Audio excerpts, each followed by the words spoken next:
یزید معاویہ رضی اللہ عنہ کے بارے میں کیا ہمارے سے پوچھا جائے گا؟ یہ کیا مسئلہ ہے؟ اچھا ہم ان سے پوچھتے ہیں، یہ ہم سے جو پوچھ رہے ہیں آپ سے پوچھا جائے گا کہ نہیں پوچھا جائے گا؟ انہوں پوچھو تو پوچھا جائے گا جو تسی یزید عاقب کتاباں لکھ رہے ہو۔ یہ ڈاکٹر ذاکر نائک سے یہ پوچھا جانا تھا کہ وہ یزید کے حق میں بیان دیتے؟ یہ فتنہ ماڈرن دور میں اس فتنے کا بانی کون ہے؟ 2009 میں ڈاکٹر ذاکر نائک، اس سے پہلے کو میرا کلپ ریکارڈڈ ہے۔ بالکل ہوگا سوال، ہم سے ہوگا سوال، کیوں نہیں ہوگا سوال؟ سوال ہوگا، کس طرح ہوگا کہ اگر ان لوگوں کی سپورٹ میں آ کے ہم سیدنا حسین کے ساتھ بغض رکھتے ہیں جو پریکٹیکلی ان لوگوں نے رکھا ہوا ہے، چڑھتے ہیں حسین کے نام سے، علی کی تعریف ہو جائے تو چہرے لٹک جاتے ہیں، تو یہ تو منافقت کی طرف جا رہے ہیں۔ بغض اہل بیت آٹومیٹکلی ان کے اندر آ جاتا ہے۔ حسین اور یزید کی محبت ایک دل میں جمع نہیں ہو سکتی ہے، نیور۔ تو بغض اہل بیت اگر کسی کے دل میں آ گیا تو دوزخ میں گیا نا۔ آپ نے روایت سن لی نا مستدرک الحاکم کی، مستدرک الحاکم سے یہ 12 حدیث میں ڈالی ہے، 4717۔ اللہ کی قسم ہم اہل بیت سے جو بغض رکھے گا اللہ اسے ضرور دوزخ میں داخل کرے گا۔ 4712 شیخ البانی نے بھی نقل کی ہے سلسلہ حدیث صحیحہ میں 2488 کہ اگر کوئی شخص حجر اسود اور مقام ابراہیم کے درمیان نمازیں پڑھتا رہے اور روزانہ روزہ رکھے تب بھی وہ دوزخ۔ بھائی میری نمازاں سٹیک تے لگ جانی ہیں اہل بیت دے بغض دی، تسی کہنا پوچھا نہیں جائے گا؟ بالکل پوچھا جائے گا، کیوں نہیں پوچھا جائے گا؟ پوچھا جائے گا کہ آپ نے حق کا ساتھ کیوں نہیں دیا؟ میرے حسین کے خلاف لوگ کھڑے ہو رہے تھے، تم نے حسین کا دفاع کیوں نہیں کیا؟ تم نے حق کا ساتھ کیوں نہیں دیا؟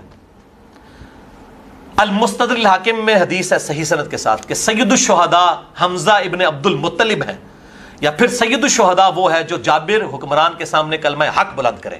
اسی کے تحت ہم حضرت حسین کو سید الشہداء کہتے ہیں۔ اے بھی کہتے ہیں سید الشہداء کی تو کٹ لیا، حضرت حسین سید الشہداء ہیں۔ اس طریقے سے ہم بھی سید الشہداء ہو سکتے ہیں کہ ہم ان ناسبیوں کے تو ہم ان کے مقابلے پہ کھڑے ہوئے ہیں۔ صحیح مسلم میں حدیث ہے، اس میں نے ڈالی ہے کہ اگر تم برائی کو دیکھو ہاتھ سے روکو، ہاتھ سے نہیں روک سکتے زبان سے روکو، زبان سے نہیں روک سکتے تو دل میں برا جانو، اور ذالک اضعف الایمان۔ صحیح مسلم کتاب الایمان 177 اور 179 نمبر حدیث۔ اور نبی صلی اللہ علیہ وسلم نے فرمایا کہ جو دل میں برا جانتا ہے یہ ایمان کا سب سے لوور درجہ ہے۔ تو سب سے لوور ناسبیوں کو پتا ہے کہ بخاری مسلم ہماری موت ہے، لہٰذا اس طریقے سے کرو۔ آپ دیکھیں جب بھی ہوا ہے ان لوگوں نے، محمود احمد عباسی نے خلافت معاویہ اور یزید لکھی، اس کے جواب میں خلافت و ملوکیت مولانا مودودی نے لکھی۔ ہم تو ہمیشہ جواب دیتے آئے ہیں تاریخ میں۔ عبد المغیث یزیدی نے ابن جوزی کے دور میں یزید کے حق میں کتاب لکھی تو ابن جوزی نے جواب دیا۔ یہ منوس جب اٹھتے ہیں اسی وقت یہ بات کی جاتی ہے نا، ہم تو جواب دے رہے ہیں۔ ذاکر نائک کے خلاف کیوں نہیں بولتے ہیں؟ اس کو کیوں نہیں سمجھاتے ہیں کہ تجھ سے پوچھا جائے گا؟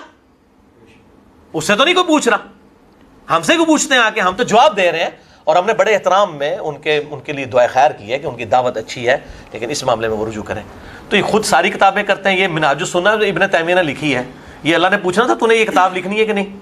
چھوڑ دے، ہر بندہ یہ خود تقریریں سارے ریکارڈ کریں، ہمیں کہتے پوچھا، بالکل پوچھا جائے گا۔ اللہ یہ پوچھے گا کہ برائی کو ہاتھ سے روکا کہ نہیں، اور زبان سے روکا کہ نہیں، اور دل میں تو کہا ذالک اضعف الایمان۔ ہم تو بھائی اعلیٰ ترین ایمان کے درجے پہ۔ آپ نے بات کی تو میں ایک بات ضروری کر